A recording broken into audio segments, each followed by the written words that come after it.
तो राज्य विशेष के इस कार्यक्रम में आपका स्वागत है। जो विशेष कार्यक्रम चलाया जा रहा है राज्य विशेष का, इसमें किसी एक राज्य को उसके पूरे कंटेंट को वहाँ पर एक संक्षिप्त जानकारी है, बट बहुत इम्पॉर्टेंट है। एक एग्जामिनर की दृष्टि से एग्ज़ाम आप देते हैं, वनडे एग्ज़ाम हो, ब्रॉड एग्ज़ाम हो, आपका मेंस एग्ज़ाम हो, कोई भी एग्ज़ाम हो, तो आपको अगर प्रदेश के बारे में जानकारी लेनी है तो यहाँ से जानकारी आपको उठाना पड़ेगा। इस तौर पर जैसे भौगोलिक दृष्टि से, राजनीतिक दृष्टि, उसका अवसंरचना क्या है, वहाँ के विकास क्या है, उसका इतिहास क्या है, उसका राजनीतिक और भौगोलिक ऐतिहासिक जो दृष्टि है वह सब आपको देखना पड़ता है। तो यहाँ पर कंटेंट हैं, आइए देखते हैं। कुछ इम्पोर्टेंट कंटेंट है, उत्तर प्रदेश से संबंधित है। तो प्रदेश का जो नामांकन हुआ, प्रदेश का नामांकन 1836 ईस्वी में उत्तर प्रांत के नाम से जाना जाता था उत्तर प्रदेश को। फिर 1877 ईस्वी में आगरा अवध संयुक्त प्रांत के नाम से जाना जाता था। आगरा अवध संयुक्त प्रांत 1877 ईस्वी में उसका नामांकन हुआ। फिर 1937 ईस्वी में संयुक्त प्रांत के नाम से जाना जाता था। संयुक्त प्रांत से 1937 में संयुक्त प्रांत या बहुत टाइम तक संयुक्त प्रांत के नाम से ही जाना जाता था। उसके बाद फिर से इसका नामांकन आज़ादी के बाद 26 जनवरी 1950 उत्तर प्रदेश को उत्तर प्रदेश के नाम से जाना जाने लगा।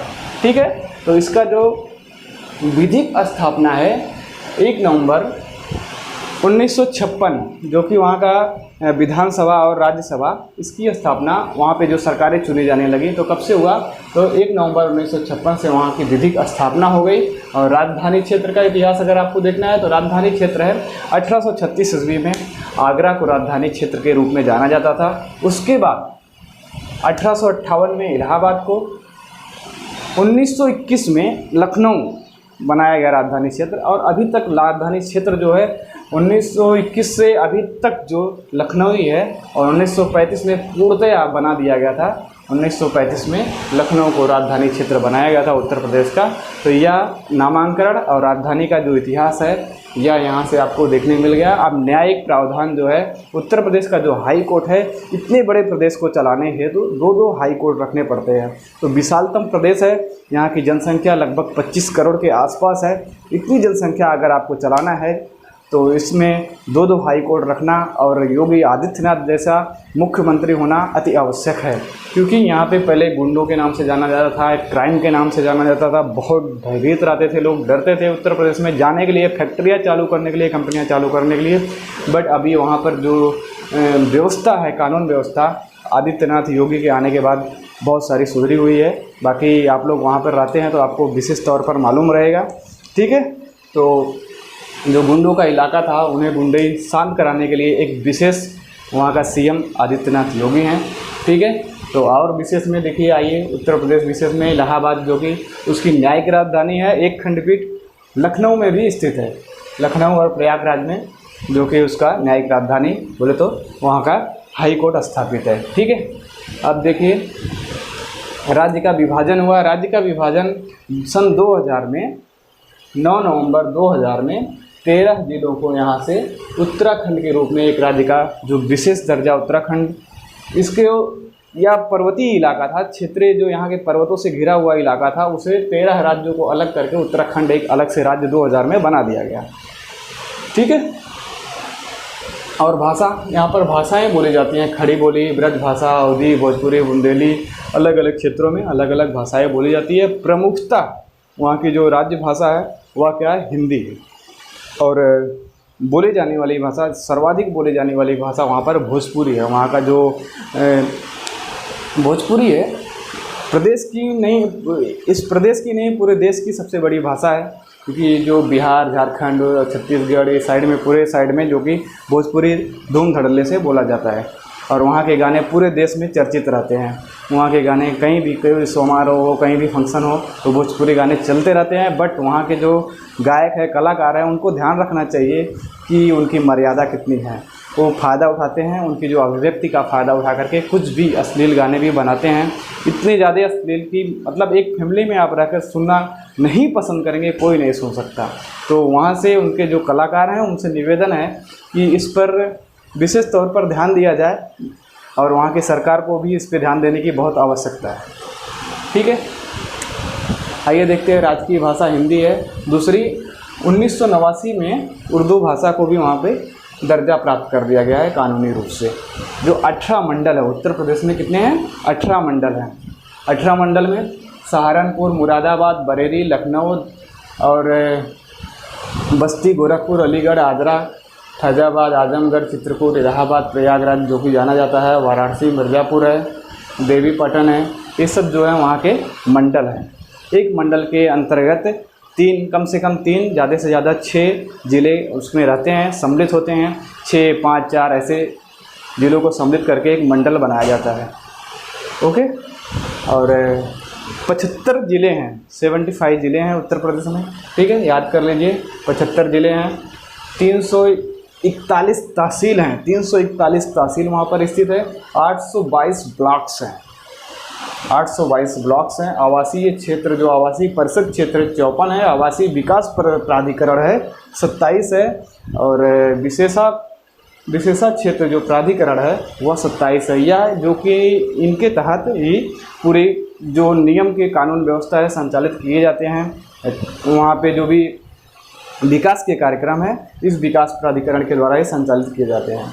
और जो बजट है यहाँ पे 6.15 करोड़ का बजट पेश किया था 2023-24 का योगी सरकार ने। वहाँ का जो एक चित्र है, प्रादेशिक राजकीय चिन्ह है। प्रादेशिक राजकीय चिन्ह में 3 सर्कल होते हैं और गंगा जमुना की धाराएं दिखाई जाती हैं। साइड साइड में 2 मछलियाँ होती हैं।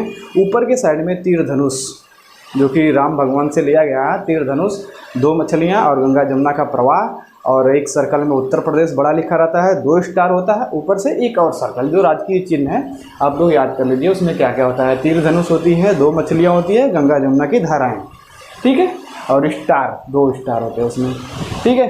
तो क्षेत्रफल वहाँ पर जीडीपी जो है बहुत अच्छी है। जीडीपी के रूप में देश में बहुत अच्छे सराहनीय कार्य किए जा रहे हैं। वहाँ पर कृषि 23% जीडीपी में शामिल है। 23% की जो भागीदारिता रखती है वह कौन है? जीडीपी में 23% कृषि। और उद्योग जो कि 18% हैं। और सेवा क्षेत्र, परिवहन क्षेत्र हैं, जो कि वहाँ पर अभी हाईवेज और मार्ग, सड़कें बनाने का कार्यक्रम बहुत ज़ोर शोर से हुआ, बहुत अच्छा विकास हुआ सड़कों का वहाँ पर। तो सेवा क्षेत्र का भी काम अच्छा खासा चल रहा है। 49% भागीदारी सेवा क्षेत्र वहाँ पर अपना निर्वहन कर रहा है, ठीक है। तो और साक्षरता क्या है, वहाँ का लैंगिक अनुपात क्या है, एक बुक्स आती है, मैं आपको दिखा देना चाहता हूँ। उत्तर प्रदेश, अगर कोई भी प्रदेश की आपकी जानकारी आपको प्राप्त करना है तो प्रदेश के नाम से एक विशेष बुक आती हैं। तो अभी प्रदेश का है उत्तर प्रदेश सामान्य ज्ञान 2000। ये सामान्य ज्ञान चेंज होते रहते, उत्तर प्रदेश सामान्य ज्ञान है और करंट्स अफेयर्स में चेंज होते रहते 2021, 22, 23। तो उत्तर प्रदेश विशेष, महाराष्ट्र विशेष, बिहार विशेष, ऐसे राजस्थान विशेष, ऐसे बुक्स आती हैं।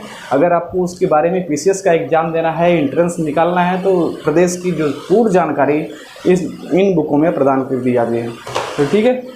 और प्रदेश की जो अवसंरचना है उनकी कैसे बनाया गया है, प्रदेश के कैसे डिज़ाइंस हैं, तो उसको आपको ध्यान में रखना चाहिए था और रखना चाहिए, याद रखना चाहिए। तो देखिए, अक्षांशीय और देशांतरीय विस्तार, बार बार यहाँ से क्वेश्चंस बनते हैं, वेरी इंपॉर्टेंट है, देख लीजिए। तो यहाँ पर 23 डिग्री 52 मिनट उत्तरी अक्षांश से उत्तर प्रदेश यहाँ से अपनी सीमाएं आरंभ करता है। 23 डिग्री 52 मिनट से उत्तर प्रदेश अपनी सीमाएं आरंभ करता है। और 30 डिग्री 24 मिनट जो कि यहाँ से लाइन्स माने जाएंगी सबसे उत्तर में, 23 डिग्री 52 मिनट उत्तरी अक्षांश से आरंभ करके 30 डिग्री 24 मिनट उत्तरी अक्षांश के बीच में उत्तर प्रदेश अवस्थित है। और देशांतर की बात करेंगे, 77 डिग्री 5 मिनट पूर्वी देशांतर से 84 डिग्री 38 मिनट पूर्वी देशांतर के बीच में उत्तर प्रदेश स्थित है, ठीक है। ये हो गया देशांतर और अक्षांश की बातें। अक्षांशीय रेखाएं जो लॉन्गिट्यूड लाइंस होती हैं या अक्षांशीय रेखाएं को प्रदर्शित करती हैं, और लैटिट्यूड लाइन जो बड़ी लाइंस होती है देशांतरीय विस्तार को प्रदर्शित करती जाती हैं। तो या विश्व के भूगोल में जब हम देखेंगे तो अच्छे से अक्षांशीय और देशांतरीय विस्तार को देख लेंगे।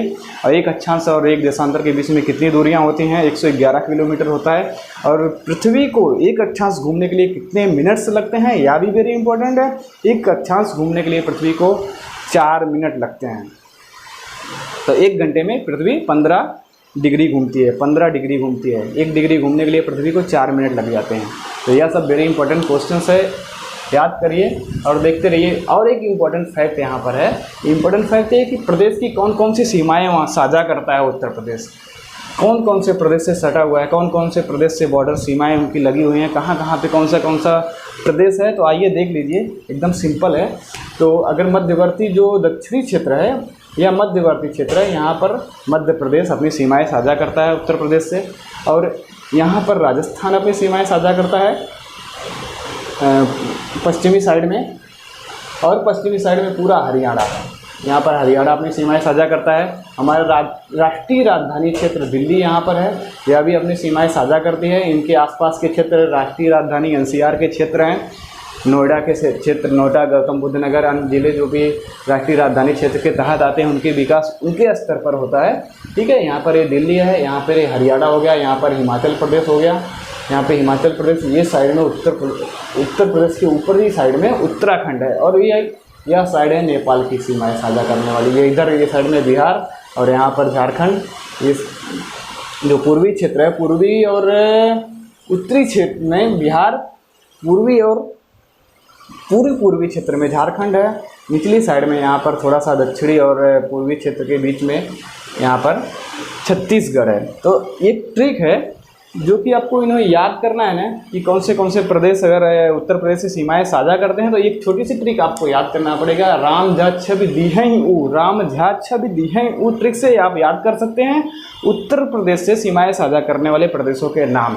तो राम झा छवि रा से राजस्थान, मा से मध्य प्रदेश, राम झा छवि झा से झारखंड, छवि छ से छत्तीसगढ़, बी से बिहार, राम झा छवि दीहें ऊ, दीहें द से यहाँ पर दिल्ली हो गई, और हाँ दिहाई, हाँ से हरियाणा, ही से हिमाचल प्रदेश, दिहाई ऊ से हो गया यहाँ पर उत्तराखंड, और यहाँ पे ने जोड़ दीजिए लास्ट में, तो हो गया नेपाल। एक राष्ट्र है, देश है, वह भी सीमा साझा करता है उत्तर प्रदेश से। ठीक है, इसका भौगोलिक क्षेत्र ये हो गया।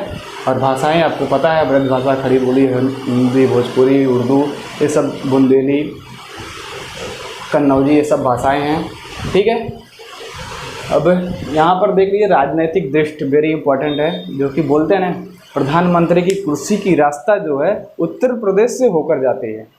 उत्तर प्रदेश से ही प्रधानमंत्री की कुर्सी के रास्ते जो है गुजरते हैं। अगर उत्तर प्रदेश विधानसभा में 404 सीटें हैं, 303+1, एक इंडो इंडिया, ये तो विधानसभा, उसकी जो विधानसभा है बहुत बड़ी विधानसभा है, यह विधानसभा की बात होती है। वहाँ पे मुख्यमंत्री बनाने के लिए 303+1 404 सीटें होती हैं, और विधान परिषद में 99+1 100 सीटें हैं। और लोक सेवा, जो लोकसभा सदस्य है, लोकसभा जो सीएम प्रधानमंत्री बनाने के लिए वेरी इंपॉर्टेंट है, 80 सीटें हैं प्रधानमंत्री बनाने के लिए उत्तर प्रदेश में, वेरी इंपॉर्टेंट। जो प्रधानमंत्री की कुर्सी तक की जो रास्ता जाती है उत्तर प्रदेश से तय करके जाती है। उत्तर प्रदेश का बहुमत आता है, तो प्रधानमंत्री बनने के लिए वेरी इंपॉर्टेंट है उत्तर प्रदेश को जीतना। तो यहाँ पर लोक सेवा, जो लोकसभा है, हमारे संसद है, लोकसभा और राज्यसभा, इनके जो सीटें हैं, राज्यसभा के 31 सीटें और लोकसभा के 80 सीटें। ठीक, और मुख्य शास्त्रीय नृत्य यहाँ का जो है कथक नृत्य है। अनेक नृत्य और भी हैं जो मुख्य इम्पोर्टेंट है, वो वहाँ पे दिया गया है। इनका जो पुष्प है पलाश है, खेल हाथी है, और वृक्ष अशोक का है, पशु है बारहसिंगा है, और वृक्ष है अशोक का, खेल हाथी बारहसिंगा, पुष्प है पलाश का, पक्षी है सारस, जो कि बहुत न्यूज़ में, और सारस पक्षी जो कि अभी पालतू पक्षी था, आरिफ के द्वारा पाला गया था, अभी उत्तर प्रदेश सरकार ने उसे अपने अंडर में ले लिया है। तो वही क्रॉच, वही सारस पक्षी जो कि उनके जात के, उनके प्रजाति के होते हैं, वह उत्तर प्रदेश का राष्ट्रीय पक्षी है, इसके लिए उनको लेके गए। ठीक है, तो आइए आगे देखते हैं एनसीआर क्षेत्र क्या होता है। एनसीआर क्षेत्र राष्ट्रीय राजधानी क्षेत्र में सम्मिलित होते हैं। इनके जो विकास की दशा होती है राष्ट्रीय राजधानी क्षेत्र के तहत ही होती है। एनसीआर, नेशनल कैपिटल रीजनल क्षेत्र जो होते हैं वह एनसीआर के तहत आते हैं। इनका जो विकास है राष्ट्रीय राजधानी के तहत ही किया जाता है यहाँ पर। ठीक है, तो कौन से क्षेत्र हैं? मेरठ, गाजियाबाद, गौतम बुद्ध नगर जो कि नोएडा के नाम से जाना जाता है, बुलंदशहर, हापुड़, बागपत, यह सब है राष्ट्रीय राजधानी क्षेत्र एनसीआर के अंदर आता है। और भी जिले प्रस्तावित है, 5 जिले जो कि एनसीआर में सम्मिलित कर दिए जाएंगे। वह जिले हैं सहारनपुर, हाथरस, शामली, मथुरा, अलीगढ़। यह जिले एनसीआर में सम्मिलित होने के लिए प्रस्तावित हो गए हैं, जल्द से जल्द इन्हें भी शामिल कर लिया जाएगा।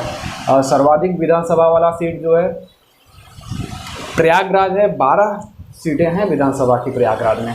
कम से कम सीट वाला जो प्रदेश का जो ज़िला है वह कौन सा है? बस्ती, महोबा और चित्रकूट है, 2-2 सीट है उनके पास, ठीक है। और न्यायिक दृष्टि में देखें, न्यायपालिका खंडपीठ जो कि इलाहाबाद में और एक लखनऊ में है, आपको जानकारी प्राप्त है। प्रथम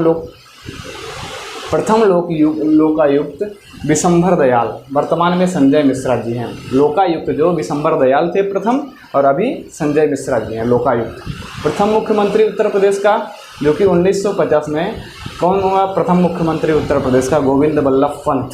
गोविंद वल्लभ पंत प्रथम मुख्यमंत्री उत्तर प्रदेश के 1950 में शपथ लिए थे। गोविंद वल्लभ पंत उत्तर प्रदेश के प्रथम मुख्यमंत्री। और उत्तर प्रदेश के प्रथम राज्यपाल, उत्तर प्रदेश के प्रथम राज्यपाल सुचेता कृपलानी, भारत की प्रथम, उत्तर प्रदेश की प्रथम सीएम, चीफ मिनिस्टर जो कि मुख्यमंत्री, महिला मुख्यमंत्री, पूरे देश की महिला मुख्यमंत्री जो कि उत्तर प्रदेश की भी थी और पूरे देश की साथ साथ में महिला मुख्यमंत्री जो पहली बार बनी थी, कौन थी? सुचेता कृपलानी। यह पूरे देश की और उत्तर प्रदेश की भी मुख्यमंत्री थी। तभी पूरे देश की मुख्यमंत्री बनने का मतलब, पूरे देश में कोई भी प्रधानमंत्री जो ऐसी लेडीज़ मुख्यमंत्री बनी थी वो कौन थी? जो मुख्यमंत्री बनी थी सुचेता कृपलानी, पहला महिला मुख्यमंत्री बनी थी। वह साथ ही साथ में देश में भी फर्स्ट नंबर पे थी। सरोजिनी नायडू या पहले राज्यपाल बनी उत्तर प्रदेश की, और वहीं पे सर्वाधिक बार महिला मुख्यमंत्री मायावती जी, और प्रथम राज्यपाल सरोजिनी नायडू, ठीक है। 80 न्यायाधीशों की स्वीकृति, 490 जो कि वहाँ पर न्यायाधीश रह सकते हैं उत्तर प्रदेश के न्यायाधीश में। आर्थिक अपराधों के लिए विशेष न्यायालय बनारस, बागपत, आगरा, मेरठ, बरेली में यहाँ पर जो कि विशेष आर्थिक न्यायालय बनाए गए। जमींदार उन्मूलन कानून 1950 में समाप्त कर दिया। जमींदार उन्मूलन, जमींदार क्या होता है? पहले अंग्रेजों द्वारा बनाई गई एक व्यवस्था थी जमींदार उन्मूलन। जमींदार का उन्मूलन कर दिया, उसे समाप्ति कर दी गई। कैसे समाप्ति कर दी? 1950 में कानून लागू करके उसे समाप्त कर दिया गया। केंद्र सरकार द्वारा भी समाप्त हो गया, राज्य सरकार द्वारा। जमींदार उन्मूलन में क्या था?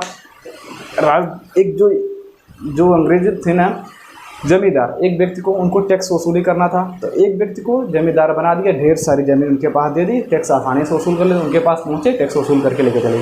अब बार बार सबके पास अगर खेत रहेंगे, बटेंगे, तो सबके पास उनको जाना पड़ेगा टैक्स वसूली करने के लिए। सिंपल सा नियम था। इसके लिए उन्होंने जमींदारी बना के रख दी कि ढेर सारी ज़मीन आपके पास रहेगी और कम जनों के पास उनके पास टैक्स वसूली करने के लिए जाना पड़ता था। नहीं टैक्स देगा तो उस पर अपनी तरफ से वो लोग कानूनी कार्रवाई करते थे, वह बाद में देख लिया जाएगा, ठीक है। अभी देखते प्रथम यहाँ पर कॉल सेंटर वेरी इंपॉर्टेंट है।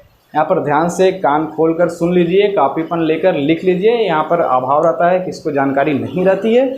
बहुत सिंपल है, जानकारी अवेलेबल है सब जगह, वीडियोज़ में है, नेट पर है, गूगल पर है, व्हाट्सएप पर, सब जगह अवेलेबल रहती है। बट जो जन में वहाँ पर जानकारियाँ नहीं रहती है, तो वेरी इंपॉर्टेंट है। हेल्पलाइन नंबर देख लीजिए उत्तर प्रदेश का। हेल्पलाइन नंबर जो कि है 1090 महिला हेल्पलाइन नंबर है।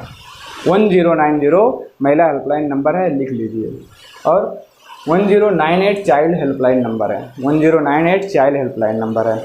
और 1076, यह सभी हेल्पलाइनों का बाप बोल सकते हैं। आपका काम कोई भी प्राधिकरण में नहीं हो रहा है, कुछ भी कंप्लेन देना है, इन सभी हेल्पलाइनों पर भी आपकी सुनवाई अगर नहीं होती है तो आप लगाइए 1076 1076 जो कि सीएम हेल्पलाइन नंबर है। वहाँ पर सभी के कंप्लेंट्स यहाँ पर लिखे जाते हैं। अगर यहाँ पर भी आपका काम नहीं हुआ तो आप सीधे मुख्यमंत्री से मिल सकते हैं, वो भी टाइम निकाल कर मिलते हैं, उनकी भी एक विशेष बैठक होती है।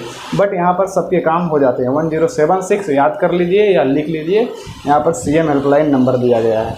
और महिला आयोग का नंबर है 1800 180 5220, यह महिला आयोग हेल्पलाइन नंबर है। पुलिस की जो सेवा है वहाँ पर 112 है। 112 से आप पुलिस को कॉल कर सकते हैं। कोई भी लफड़ा, कोई भी विवाद, कोई भी फसाद हुआ, तुरंत पुलिस अवेलेबल होती है, 5 मिनट में हाजिर हो जाती है।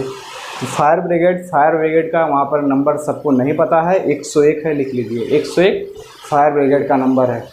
और एम्बुलेंस का नंबर, एम्बुलेंस के 2 नंबर है, 102 और 108, 108 102 एम्बुलेंस सेवा, ठीक है। और वन विभाग का नंबर है 1926 1926, वन विभाग। कोई भी जानवर, कोई भी हिंसक जानवर अगर आपको दिखाई दे रहे हैं या कोई जानवर को मार रहा है, प्रताड़ित कर रहा है, आपको कंप्लेन करना है तो 1926 पर लगाए, 1926 पर, तो वह वन विभाग के पास जाएगा, वहाँ पर कंप्लेन ले ली जाएगी, आपकी उनके ऊपर कार्रवाई किया जाएगा। जो भी समाधान वन विभाग यहाँ पर करेगी 1926 के तहत। ओके, तो यहाँ पर गन्ना किसानों के लिए वेरी इंपॉर्टेंट है, जो किसानों को बार बार परेशानी होती है।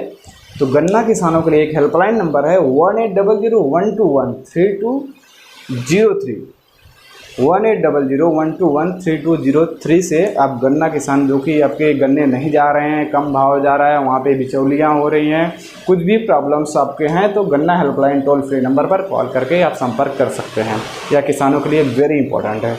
और वहीं पर सभी किसानों के लिए कोई भी समस्या है, आपको पानी की समस्या है, बिजली की समस्या है, फसलों की समस्या है, कुछ भी समस्या है, उनके लिए भी एक नंबर है 180018015551।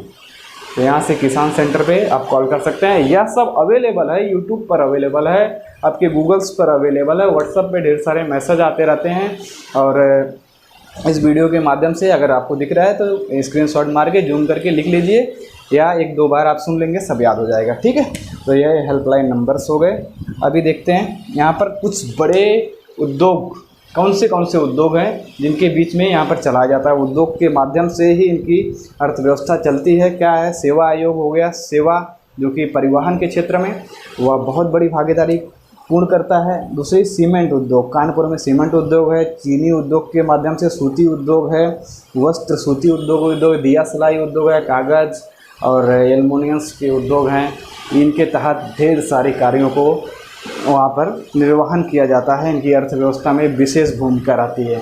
ठीक है, और जो कि बहुउद्देशीय परियोजनाएं हैं। बहुउद्देशीय परियोजनाएं क्या होती हैं? बहुउद्देशीय परियोजनाओं के तहत नदियां जो निकलती हैं वहाँ पर बांध बनाए जाते हैं, डैम बनाए जाते हैं, उनके पानी को रोका जाता है, वहाँ से टरबाइन पर पानी को छोड़ा जाता है, जिससे बिजली उत्पन्न कर ली जाती है। बिजली उत्पन्न करके प्रदेश में ढेर सारी बिजली पहुँचाई जाएगी कल कारखानों में। प्रदेश का विकास के लिए बिजली बहुत इंपॉर्टेंट है।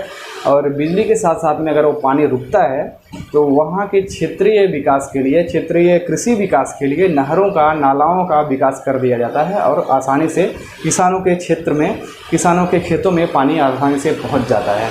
तो वहाँ के डेवलपमेंट्स बहुत हो जाते हैं जहाँ पर बहुउद्देशीय परियोजनाएं चलती हैं। और बहुउद्देशीय परियोजनाएं बन गई, डैम बन गया वहाँ पर, तो दर्शक आने लगते हैं वहाँ पर, पर्यटक स्थल बन जाते हैं, दुकानें हो जाती हैं, होटल्स हो जाते हैं, शहर नुमा वहाँ पर ढेर सारी आर्थिक गतिविधियाँ चालू हो जाती हैं। तो यह कुछ तापीय विद्युत के बारे में जानकारी प्राप्त कर लीजिए। रिहंद विद्युत तापीय ऊर्जा और ओबरा तापीय ऊर्जा, टांडा तापीय ऊर्जा। यह तापीय ऊर्जा कोयला से बना जाता है। और जल विद्युत योजना जो रहेंगी वह जल रोक के बांध के द्वारा संचालित किया जाता है नदियों पर। अब देखिए, रिहंद बांध परियोजना गोविंद बल्लभ सागर पंत पर, गोविंद बल्लभ सागर पंत के नाम से रिहंद बांध परियोजना चलाई जाती है, जो कि सोनभद्र में रिहंद पर है। और बेतवा नदी पर माता टीला है, लक्ष्मीबाई के नाम से बांध को जाना जाता है। यह झांसी में है। और रामगंगा बिजनौर में है। और परीक्षा बांध बेतवा नदी पर बनाया गया है झांसी में। राजघाट बांध बेतवा नदी पर बनाया गया ललितपुर में। और मेजा जलाशय में अभी निर्माणाधीन है मिर्ज़ापुर में। कन्हर बांध जो का निर्माणाधीन है सोनभद्र कन्हर नदी पर। ठीक है, तो कुछ प्रमुख नहरें हैं। नहरें क्या काम करती हैं? जो कि जलाशयों से, नदियों से ढेर सारे पानी होते हैं, बाढ़ को भी नियंत्रित करते हैं नदी जो नहर हैं, और किसानों को बहुत प्रॉफिट करते हैं। किसान को जहाँ पर पानी नहीं रहते हैं उनके क्षेत्र में पानी पहुँचा देते हैं, फसल उत्पादन करने के लिए काम करते हैं। और धरातल में जो पानी की कमी होती है, नहरों के द्वारा भी संचालित कर दिया जाता है। जैसे खाली क्षेत्र में पानी चला गया तो वहाँ पर पानी की जो पृथ्वी के अंदर पानी चला जाता है तो थोड़ा सा लेवल ऊपर आ जाता है। तो बहुत अच्छा नहरों के द्वारा। या उत्तर प्रदेश की सबसे बड़ी जो नहर है, सर्वाधिक लंबी नहर है, कौन सा है? शारदा नहर है, या लखनऊ से निकली हुई है। तो बेतवा नहर, परीक्षा बेतवा नदी से निकली हुई है। और केन नहर है, केन नदी से निकली है, पन्ना जिले में। घाघरा नहर है, घाघरा नदी से निकली हुई है। मेजा नहर जलाशय बेलन नदी प्रयागराज से निकली हुई है। यहाँ पर ऊपरी गंगा नहर जो हरिद्वार में ऊपरी साइड में, यहाँ पर एक गंगा नहर दिख रही है, गंगा नहर है, ये गंगा है, यहाँ से नहर को निकाला गया ऊपरी गंगा। और मध्य गंगा, ये मध्य साइड में जो गंगा से नहरें निकली हुई हैं मध्य गंगा हो गई। और निचली गंगा, निचली साइड में जो गंगा से नहरें निकली हैं, निचली साइड बोले तो बुंदेलखंड झांसी के साइड में, नरौरा साइड में यहाँ पर जो नहरें निकली है, निचली गंगा, मध्य गंगा जो मैदानी क्षेत्र में, बिजनौर ऊपरी साइड में जो है हरिद्वार के रूप में। तो यह गंगा नदी आपको दिख रही है, यहाँ से गंगा नदी, और ये यमुना नदी। जब नदी तंत्र पढ़ाएंगे उसमें विशेष तौर पर आपको दिखाया जाएगा, बट यहाँ पर एक सिंपली देख लीजिए, या जो ऊपरी का जो क्षेत्र है उत्तर प्रदेश का, या भाबर का तराई क्षेत्र है, जो कि यहाँ से हिमाचल और पर्वतीय यहाँ से सम्मिलित होते हैं। बीच में मैदानी क्षेत्र है, गंगा का मैदानी क्षेत्र, और दक्षिणी पठार क्षेत्र है यहाँ पर एकदम दक्षिणी साइड में। ठीक है, तो यह आपको दिखाई दे रही है डॉटेड लाइन, या गंगा नदी है मुख्य रूप से, और रामगंगा इसमें आके शामिल होती हैं उत्तरी साइड से। उत्तरी साइड से एक और है गोमती नदी शामिल होती है, फिर एक घाघरा और शारदा नदी, त्राप्ता नदी भी यहाँ पर गंगा नदी में ही प्रवाह सम्मिलित हो जाती हैं। और जो दक्षिणी साइड से गंगा नदी में जो नदी प्रमुख रूप से मिलती है वह कौन सा नदी है? वह नदी सोन नदी है। सोन नदी सीधा डायरेक्टली गंगा में जाके मिल जाती है। ठीक है, और जो नदियाँ मिलती हैं केन, बेतवा, सिंधु, चंबल, यह सब पहले जाकर यमुना में मिलते हैं। यमुना नदी प्रयागराज में जाके गंगा से मिल जाती हैं। ठीक है, तो यह हो गया नदी तंत्र विशेष रूप से एक वीडियो आएगी, उसमें आप आराम से देख लीजिएगा। ठीक है, और भौगोलिक दृष्टि से भारत का जो 7% एरिया उत्तर प्रदेश के पास है, तो राजस्थान, मध्य प्रदेश, महाराष्ट्र के बाद में उत्तर प्रदेश का नंबर आता है क्षेत्रीय विस्तार में। 4 बड़े प्रदेशों का नाम है, तो पहले राजस्थान, मध्य प्रदेश, महाराष्ट्र, फिर उत्तर प्रदेश। ठीक है, 2,40,938 वर्ग किलोमीटर का क्षेत्रफल है पूरे उत्तर प्रदेश का, और यहाँ पर कुल क्षेत्रफल के बारे में 7.33% का कुल क्षेत्रफल है, और चौथा बड़ा राज्य है। ठीक है, उष्णकटिबंधीय जलवायु है यहाँ पर। ठीक है, कुल आबादी है, पॉपुलेशन के हिसाब से 20% आबादी उत्तर प्रदेश के पास ही है। यह ऐसा प्रदेश है जो कि विश्व के देशों से अगर इसकी गणना की जाए तो छठे या 7वें नंबर का देश आ जाएगा। ये पाकिस्तान के बराबर, पाकिस्तान से भी ज़्यादा जनसंख्या रखने वाला यह देश है। कुल देश के जो लंबे बड़े देश हैं जिनकी जनसंख्या अधिक है, पूरे देशों को निकाला जाए तो 6-7वें नंबर पर इसका स्थान आ जाएगा देश में, विश्व में। तो 20 करोड़ से ज़्यादा की जनसंख्या वाला प्रदेश है यह। ठीक है, शिक्षण संस्थान, केंद्रीय शिक्षण संस्थान, तो शिक्षण और शोध संस्थान या शिक्षण की दृष्टि से, एजुकेशन की दृष्टि से वेरी इंपॉर्टेंट है। आप लोग यहाँ पर देख लीजिए, एक अलीगढ़ मुस्लिम विश्वविद्यालय, इसकी स्थापना 1920 में अलीगढ़ में की गई थी। अलीगढ़ मुस्लिम विश्वविद्यालय जो केंद्रीय विश्वविद्यालय के रूप में है, तो अलीगढ़ मुस्लिम विश्वविद्यालय 1920 में इसकी स्थापना कर दी गई थी।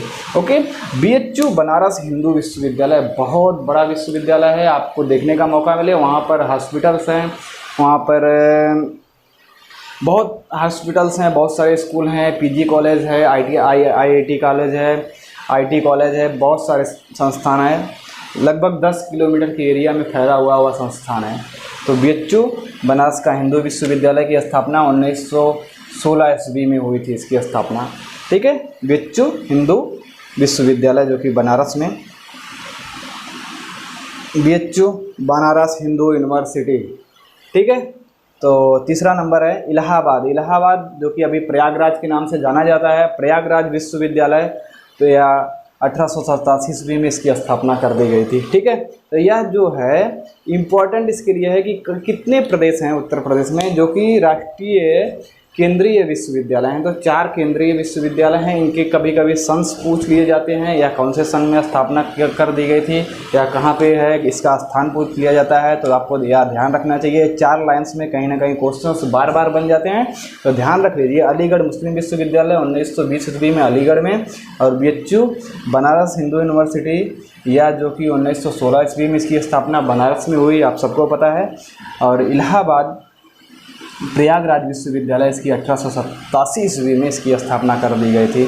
ठीक है, तो बाबा साहब अम्बेडकर विश्वविद्यालय लखनऊ में स्थापित है, और वहीं पर राष्ट्रीय कुछ संस्थान हैं जो कि IIT Kanpur, IIT BHU, IIT Allahabad, Motilal Nehru राष्ट्रीय प्रौद्योगिकी संस्थान, और वहीं पर एम्स रायबरेली में है, IIM लखनऊ में, और NIT प्रयागराज में। ठीक है, कुछ हवाई अड्डे, वेरी इंपॉर्टेंट फैक्ट यहाँ पर भी है। यहाँ पर हवाई अड्डों का नाम जो कि एक विशेष नाम है, एक शॉर्ट नाम है। तो यहाँ से क्वेश्चंस बार बार बन जाते हैं, जैसे कि बमरौली हवाई अड्डा जो कि है, और खिरिया है, अमरौली है। तो इनके नाम्स दिए जाते हैं। वहाँ पर स्थापित जो ज़िले हैं, ज़िलों का नाम दे दिया जाता है। कभी कभी ऐसा कर दिया जाता है कि इनके नाम क्या हैं और कौन से ज़िला से या मैच करता है, तो मिलान भी आ जाता है। कभी कभी पूछ लिया जाता है कि यह जैसे अमौसी, तो यह कौन सा हवाई अड्डा है, तो 3-4 वहाँ पर ज़िलों का नाम दे दिया जाएगा। आप कंफ्यूज हो जाएंगे बार बार। तो यहाँ पर ये देख लीजिए, छोटा सा एक है, इसको याद कर लीजिए। चौधरी चरण सिंह अंतर्राष्ट्रीय हवाई अड्डा अमौसी का, लखनऊ का जो है चौधरी चरण सिंह हवाई अड्डा है, इसको अमौसी नाम से जाना जाता है, लखनऊ में स्थापित है। ठीक है। लाल बहादुर शास्त्री अंतर्राष्ट्रीय हवाई अड्डा बाबतपुर, जो बाबतपुर के नाम से भी जाना जाता है, यह वाराणसी में स्थित है। ठीक है।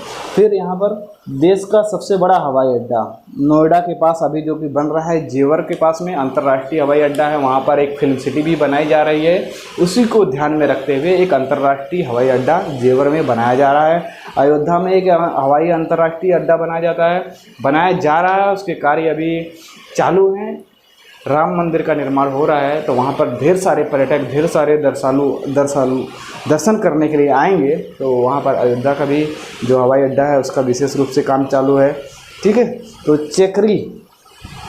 चक्री का जो हवाई अड्डा है, जो एयरपोर्ट है चक्री का, उसका नाम कानपुर है। कानपुर के ज़िले में चक्री नामक हवाई अड्डा स्थापित है। ठीक है। तो खिरिया आगरा में, तो यह एक लिख लीजिए, खिरिया आगरा। डॉक्टर भीमराव अंबेडकर हवाई अड्डा मेरठ में है, खिरिया जो है आगरा में है, चक्री जो कि कानपुर में है, और अंतर्राष्ट्रीय बाबतपुर वाला हवाई अड्डा जो कि बनारस में है, और बमरौली प्रयागराज में, अमरौली लखनऊ में। अमरौली लखनऊ, बमरौली प्रयागराज। ठीक है। खिरिया चक्री, खिरिया आगरा, चक्री कानपुर, यह चारों प्रमुख हैं। और जो निर्माणाधीन जेवर का है, वहाँ पर फिल्म सिटी बनाई जा रही है, नोएडा के पास, दिल्ली NCR के एकदम पास में है। ठीक है। तो यह भी याद रख लीजिए। और वहीं पर देख लीजिए, अभी गोरखपुर में नीम कोटेड यूरिया का जो कारखाना है, वह पूरे भारत में सबसे बड़ा कारखाना, और वहाँ से ढेर सारे खाद को पूरे देश भर में भेजा जा रहा है। बहुत बड़ा उद्योग स्थापित कर दिया गया है गोरखपुर में। नीम कोटेड यूरिया वहाँ पर बनाई जा रही है। कहाँ पर? गोरखपुर में। और AK-203 जो राइफल्स आती है, आप नाम सुने रहेंगे बहुत, AK-47, सब लोग नाम सुने हैं AK-47। तो एकदम तकनीकी रूप से 5G टेक्नोलॉजी से लेस, या 5G आधुनिक युग का जो सबसे खतरनाक हथियारों में से एक है AK-203 राइफल्स जो है। AK-203 इसकी जो बनाने की कंपनी है, रूस द्वारा या प्राधिकृत कंपनी है, रूस मिलकर बना रहा है। कहाँ पे? अमेठी उत्तर प्रदेश में इसकी स्थापना कर दी गई है, और वहाँ पर काम धूम धड़ल्ले से चालू है। वहाँ पर राइफल्स बन रही है। कौन सा? आधुनिक युग का। हमारे जो मिलिट्रियों के पास, हमारे जवानों के पास अभी राइफल्स आ जाएंगे जल्द से जल्द। AK-203, AK-203 राइफल्स, बहुत स्पीड है इसकी, बहुत अच्छा लॉन्चिंग करता है, या दुश्मनों के लिए दुश्मन है। ठीक है। राजीव गांधी राष्ट्रीय विमानन, जो विश्व का सबसे, राजीव गांधी राष्ट्रीय विमानन विश्वविद्यालय 2013 में स्थापित किया। विमानन विश्वविद्यालय, जहाज़ों की ट्रेनिंग, हेलीकॉप्टर्स की ट्रेनिंग वहाँ पर दी जाती है। राष्ट्रीय राजधानी जो कि राजीव गांधी के नाम से विमानन विश्वविद्यालय है, 2013 में स्थापित कर दिया गया। ठीक है। और यहाँ पर रानी लक्ष्मीबाई केंद्रीय कृषि विश्वविद्यालय है, 2014 में स्थापित कर दिया गया। ठीक है।